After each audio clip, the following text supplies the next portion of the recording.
Delhi MCD चुनाव का मामला सुप्रीम कोर्ट में पहुंचने की वजह से टाल दिया गया। सुप्रीम कोर्ट ने कहा है कि मनोनीत सदस्य संवैधानिक प्रावधान के अनुसार चुनाव में मतदान नहीं कर सकते हैं और अब इस पूरे मामले में अगली सुनवाई 17 फरवरी को होगी। यानी अब मेयर चुनाव के लिए 16 फरवरी को वोटिंग नहीं होगी।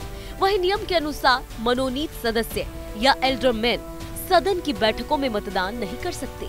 सुप्रीम कोर्ट में एमसीडी चुनाव को लेकर आम आदमी पार्टी की मेयर कैंडिडेट शैली ओब्राय ने याचिका दायर कर मनोनीत सदस्यों को मेयर चुनाव में मतदान करने से रोकने की मांग की थी।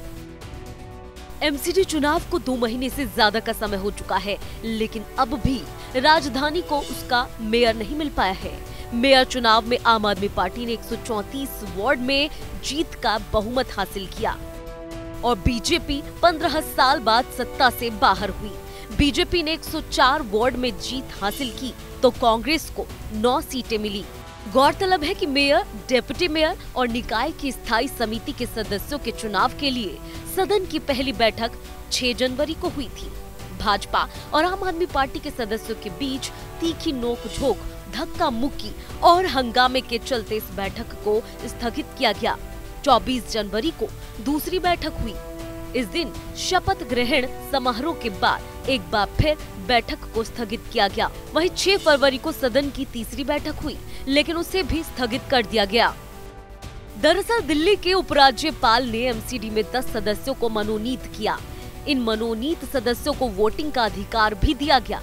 आम आदमी पार्टी नॉमिनेटेड मेंबर्स की वोटिंग का विरोध कर रही है, जबकि बीजेपी चाहती है कि नॉमिनेटेड मेंबर्स को वोटिंग अधिकार मिले। आम आदमी पार्टी के प्रवक्ता सौरभ भारद्वाज ने गुरुवार को कहा कि उनकी पार्टी ने सर्वोच्च न्यायालय में मेयर चुनाव के लिए अपील की है।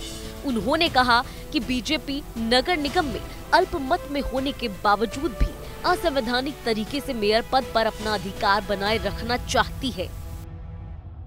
केंद्र सरकार ने बेईमानी करके एक छोटे से म्युनिसिपल कॉरपोरेशन का चुनाव जीतने के लिए 3 बार सदन की कार्रवाई नहीं चलने दी और आम आदमी पार्टी देश की सबसे बड़ी जो हमारी कोर्ट है सुप्रीम कोर्ट में गई और आज माननीय सुप्रीम कोर्ट ने ये बात साफ कर दी और केंद्र सरकार के वकील से पूछा कि कैसे संभव है कि नॉमिनेटेड काउंसलर वोट डाल देंगे।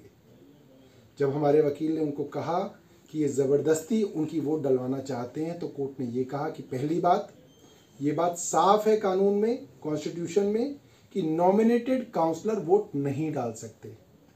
दूसरा, जब तक सुप्रीम कोर्ट फैसला नहीं करता तब तक केंद्र सरकार और एलजी साहब ज़बरदस्ती मेयर का इलेक्शन ना कराएं, तब तक केंद्र सरकार और एलजी को रुकना पड़ेगा। पार्टी का आरोप है कि नियमों को ताक पर रखकर एल्डरमैन से वोट कराकर बीजेपी मेयर पद जीतना चाहती है। वहीं बीजेपी ने आरोप लगाया है कि बहुमत होने के बाद भी आम आदमी पार्टी मेयर पद के चुनाव से भाग रही है।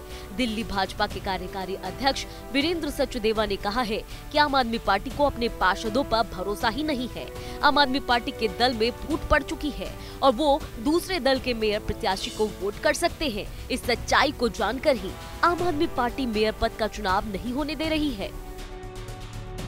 16 तारीख को मेयर का होने वाला चुनाव फिर टल गया है और हमारी वो शंका सच साबित हुई कि आम आदमी पार्टी चाहती नहीं कि सदन में वोटिंग हो और वो स्टे कराने के लिए कोर्ट गए थे, उसमें वो सफल हुए।